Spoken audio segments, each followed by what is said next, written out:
Detectors కానీ ఇవన్నీ కూడా వెనకకు తీసుకున్న పరిస్థితి. ఒక్కసారి దీనికి సంబంధించి మనతో పాటు ఒక కాలర్ ఉన్నారు విజయవాడ కార్తిక్ నుంచి. కార్తిక్ విజయవాడ నుంచి. ఒకసారి కార్తిక్తో మాట్లాడి తెలుసుకునే ప్రయత్నం చేద్దాం. కార్తిక్ చెప్పండి, మీకేమనిపిస్తుంది? విజయ్ని కావాలనే ఇబ్బంది పెట్టే ప్రయత్నం చేస్తున్నారు అనిపిస్తుందా? విజయ్ని కావాలనే చేస్తున్నారండి. స్టాలిన్ అనే ఒక మాజీ సీఎం గారు కావాలనే చేస్తున్నారు. చెప్పండి. ఈయన స్టాలిన్ అనే ఆయన కావాలనే చేస్తున్నారు. స్టాలిన్ చాలా క్లియర్ గా నేను విజయ్ పార్టీకి మద్దతు తెలుపుతున్నాను, విజయ్ గవర్నమెంట్ ఫామ్ చేయడానికి మద్దతు తెలుపుతున్నాను అని ఆయన అందరి ముందు మద్దతు ఇస్తున్నట్టు చెప్పి అందరి ముందు అట్లా నటిస్తూ పక్కకెళ్ళి వేరే దోవ చేస్తున్నాడు ఆయన.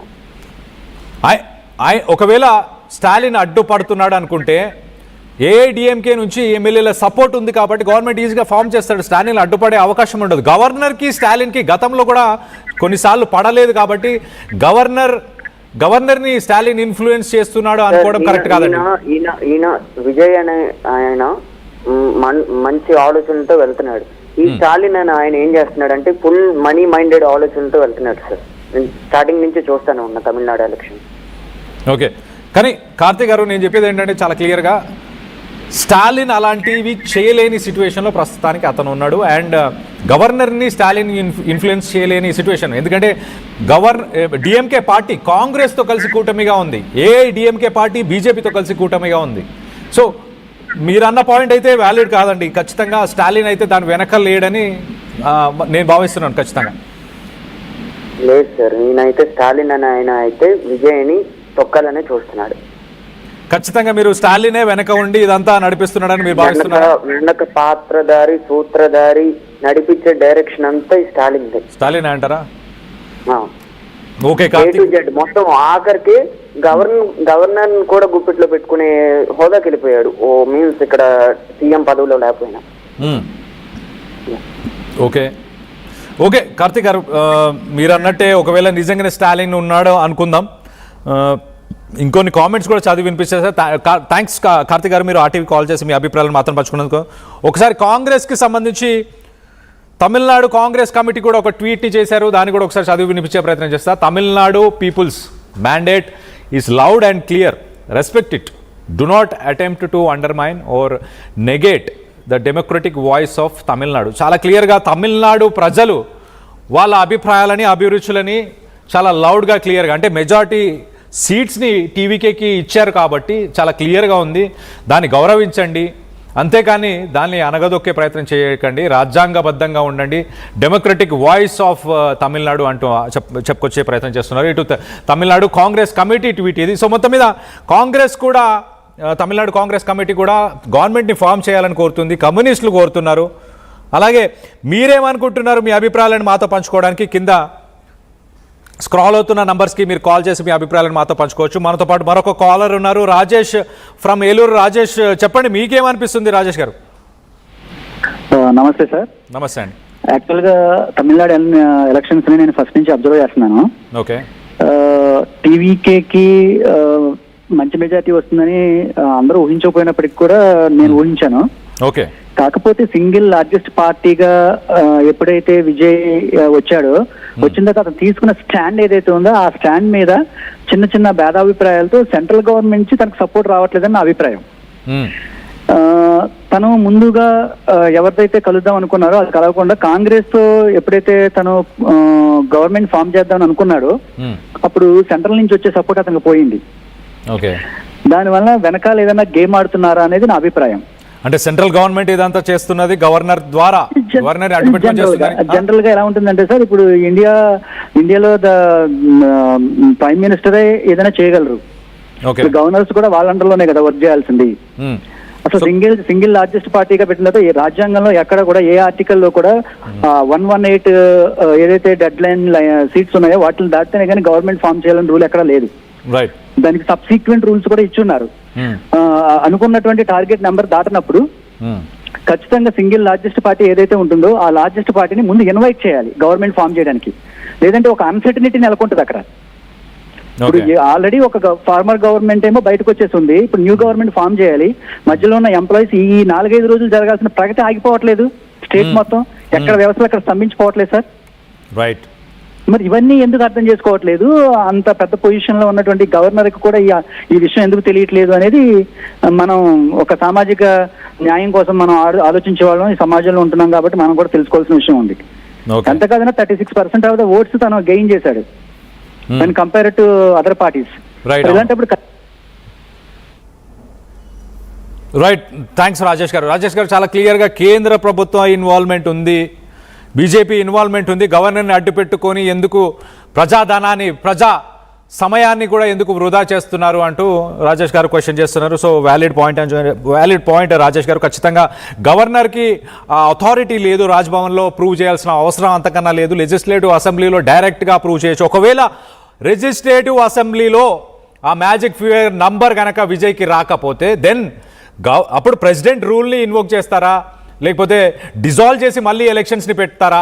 ఇదంతా ఒక ప్రోటోకాల్, ఇదంతా ఫాలో చేసే అవకాశం ఖచ్చితంగా తర్వాత ఉంటుంది. చాలామంది ఇక్కడ కొంతమంది కామెంట్స్లో కూడా పెడుతున్నారు, ఒకవేళ అసెంబ్లీలో ఆ నంబర్ని కనుక అచీవ్ చేయకపోతే ఏంటి అని. అచీవ్ చేయకపోతే ఎలక్షన్స్ని డిజాల్వ్ చేయొచ్చు, ప్రెసిడెంట్ రూల్ని ఇన్వోక్ చేయొచ్చు, ఇంకా కొంచెం టైం కూడా తీసుకోవచ్చు. అసెంబ్లీని సస్పెండ్ చేసి మళ్ళీ మాట్లాడుకొని రండి, ఇంకొంచెం టైం తీసుకొని ఎవరైనా కలిసి 2-3 పార్టీలు కలిసైనా, చిన్న పార్టీలు పెద్ద పార్టీలు కలిసైనా గవర్నమెంట్ ఫామ్ అవ్వడానికి ఇంకా టైం కూడా ఇస్తారు. ఇవన్నీ ఈ ప్రొసీజర్ అంతా వదిలేసి ప్రస్తుతానికి గవర్నర్ మాత్రం ఆ 118 మంది లిస్టుని నాకు తీసుకొని వచ్చిన తర్వాత గవర్నమెంట్ ఫామ్ చేసుకో అని చెప్పేసి గవర్నర్ చెప్పడం ఏదైతే ఉందో అది కరెక్ట్ కాదంటున్నారు. మనతో పాటు మరొక కాలర్ ఉన్నారు, బిక్కు నాయక్ ఫ్రమ్ గుంటూరు. బిక్కు నాయక్తో మాట్లాడి తెలుసుకునే ప్రయత్నం చేద్దాం. బిక్కు నాయక్ గారు చెప్పండి, మీకేమనిపిస్తుంది? సార్ నాకైతే కేంద్ర ప్రభుత్వం బీజేపీ నాటకాలు ఆడుతుందని అనిపిస్తుంది నాకైతే. ఓకే, బీజేపీ ఖచ్చితంగా దీని వెనక హస్తం ఉందంటారా? గ్యారెంటీగా ఉంది హస్తం. ఓకే, గ్యారెంటీగా బీజేపీ హస్తం అయితే గ్యారెంటీగా ఉంది. ఒక దళితుడిని ముఖ్యమంత్రి చేయాలనే ఆలోచన తమిళనాడు ఓటర్లందరూ కోరుకున్నారు. కేంద్ర ప్రభుత్వం మళ్ళీ కేంద్ర ప్రభుత్వంతో ఉన్న కొన్ని పార్టీలు విజయ్ని తొక్కడానికే ఇది ఒక కొత్త అస్త్రం. అంటే ఏఐడిఎంకే నాటకాలు ఆడుతున్నారు. ఎందుకంటే విజయ్ గవర్నర్ కలిసి బయటకు వచ్చిన తర్వాత పళనిస్వామి ఇమీడియట్ గా కలిశారు. దాని తర్వాత టీవీకే ఆఫీస్ కి గవర్నర్ ఆఫీస్ నుంచి ఫోన్స్ వెళ్ళాయి. ఫోన్ చేసి మద్దతు మీకు ఎవరు మద్దతు తెలుపుతున్నారో ఆ లిస్టుని తీసుకొచ్చిన తర్వాత మీరు గవర్నమెంట్ ఫామ్ చేయండి అన్న మాట గవర్నర్ నుంచి వెళ్ళింది. అంటే పళనిస్వామి అలాగే గవర్నర్ డిస్కస్ చేసుకుని దాని వల్లనే ఇదంతా జరిగిందని మీరు అనుకుంటున్నారా? గ్యారెంటీగా డిస్కస్ చేసుకుంటారు సార్. ఇది గవర్నర్ కూడా ఎవరు అండర్టేకింగ్ కేంద్ర అండర్టేకింగ్ లోనే ఉంటాడు గవర్నర్ అనే అతను. రైట్, ఇది గ్యారెంటీగా అన్నా డిఎంకే బీజేపీ వాళ్ళు చేసిన కుట్రలు ఇవి. కానీ ఒక నిమిషం బిక్కు నాయక్ గారు, వీళ్ళు ఈ కుట్రలు చేసిన వీటన్నిటిని ఎదుర్కొని ఖచ్చితంగా విజయ్ త్వరలోనే సీఎం అవ్వబోతున్నాడని మీరు కాన్ఫిడెంట్ గా ఉన్నారా? మీరు అవుతాడనుకుంటున్నారు? అట్లీస్ట్ నాకు విజయ్ కొన్ని లోపాల వల్ల కాలేకపోతాడని అనుకుంటున్నాను. విజయ్ తెలివైనోడైతే చక్కన ఏదో ఇప్పుడు సిపిఎం గానీ సిపిఐ గానీ వాళ్ళ పార్టీ మద్దతు తీసుకుని వెంటనే అతను సీఎం గా ప్రమాణ స్వీకారం గవర్నర్ ని ఒత్తిడి చేసి అవసరమైతే గవర్నర్ ఇంటి ముందు ధర్నాలు చేసి వెంటనే రాబోతాలు చేస్తే గవర్నర్ భయపడి, కేంద్ర ప్రభుత్వం కూడా భయపడి, తమిళనాడు ప్రజలు కూడా కేంద్ర ప్రభుత్వం తెగ రూపంలో ఇస్తే అప్పుడు వాళ్ళు వెనక్కి తగ్గుతారు. విజయ్ ముఖ్యమంత్రిగా ప్రమాణ స్వీకారం చేస్తారు. ఏదైనా లేట్ చేసుకుంటే విజయ్ ఇన్ని చేసిన మొత్తం వృధా అయిపోయింది. ఇన్ని రోజులు పడ్డ కష్టం అంతా వృధా అవుతుంది. లేట్ చేస్తే ఇమీడియట్ గా కుదిరిన పార్టీలతోని, చిన్న పార్టీలైనా పెద్ద పార్టీలైనా కుదిరిన పార్టీలతో ఇమీడియట్ గా మాట్లాడుకొని మద్దతును తీసుకొని గవర్నమెంట్ ఫామ్ చేయాలని మీరు అంటున్నారు, అంతేనా? అవును, అంతే. ఓకే, ఎన్ని రోజులు లేట్ చేసుకుంటే అన్ని రోజులు విజయ్కే మైనస్. అది ఎన్ని రోజులైతే అంత నెగిటివ్. అంటే విజయ్ ప్రభుత్వాన్ని కూల్చడం, ఆయనని సీఎం అవ్వకుండా చేసే అవకాశం కూడా ఉంది అంటున్నారు. చాలా ఉంది సార్. విజయ్ కూడా లోపమే. అది వెంటనే అతను కాంగ్రెస్ పార్టీ మద్దతు ఇచ్చింది. ఇంకో 2 పార్టీలు ఇంకో 6 ఓట్లు ఎమ్మెల్యేలు తీసుకెళ్లి అవసరమైతే గవర్నర్ ఇంటి ముందు ధర్నా చేసి 118 ఎమ్మెల్యేలతో గవర్నర్ ఇంటి ముందు ధర్నా చేస్తే మీలాంటి మీడియా సపోర్ట్ కూడా తీసుకొని వస్తే అతను సీఎం అవుతాడు. లేకపోతే విజయ్ జీరో అయిపోతాడు. అయితే గతంలో విజయ్ ఎలక్షన్స్కి ముందు ఆయన 18 డిఫరెంట్ లొకేషన్స్లో ఆయన ప్రచారం చేశారు. 8 స్పీచెస్ని ఇచ్చారు. ఆ 8 స్పీచెస్లో కూడా ఒక స్లోగన్ని బయటికి బాగా చెప్పే ప్రయత్నం చేశారు. ఏంటంటే, నాకు రాజకీయ ఎక్స్పీరియన్స్, రాజకీయంగా నాకు ఎలాంటి ఎక్స్పీరియన్స్ లేదు, అలాగే అవినీతి పరంగా కూడా నాకు ఎలాంటి ఎక్స్పీరియన్స్ లేదు, అంటే నాకు పొలిటికల్ ఎక్స్పీరియన్స్ లేదు, కరప్షన్ ఎక్స్పీరియన్స్ రెండూ లేవు అన్నారు. సో అది రిఫ్లెక్ట్ అవుతుందా క్లియర్గా? అతనికి ఆ ఎక్స్పీరియన్స్ లేకపోవడం వల్లనే, ఇమీడియట్గా డెసిషన్స్ తీసుకోకపోవడం వల్లనే ఇప్పుడు ఆయన చీఫ్ మినిస్టర్గా అవ్వలేకపోతున్నారా? దానికి గవర్నర్ అడ్డుపడడానికి కూడా ఇది ఆయన అమాయకత్వం, ఆయనకు లేని ఆ ఎక్స్పీరియన్సే కారణాలు అనుకుంటున్నారా? సార్, ఎక్స్పీరియన్స్ అనేది ఎవరికి ఉండదు, ఎవరికి రాదు. ఇక్కడ శిక్షణ తరగతులు చెప్తే ఎక్స్పీరియన్స్ రావాలని కాదు, ఎవరినో సలహాదారులు పెట్టుకుంటే రాదు, అతనికే రావాలి. విజయ్ని నమ్మి 106 సీట్లు వచ్చినాయి. విజయ్ అనే అతను నేను సీఎం గా చేసుకుంటే ఫైల్ చూసుకొని 1 to 1 చూసుకుంటే అతనికే ఎక్స్పీరియన్స్ వచ్చేసింది. ఎవరికి తెలుసు అండి? ముఖ్యమంత్రి చేసిన ఎవరికి తెలుసు? పళనిస్వామి గారికి తెలుసా, లేకపోతే ఇంకో ఎవరికి తెలుసా? అసలు గవర్నర్ పాలన అంటే తెలుసా? గవర్నర్ పాలన, గవర్నర్ ఎలా అనేది తెలుసు? ఒక వ్యక్తి వచ్చినప్పుడు ఏందనేది ఇవ్వాలి. అసలు గవర్నర్ కూడా అక్కడ డమ్మీనే, గవర్నర్ ఏం లేదు.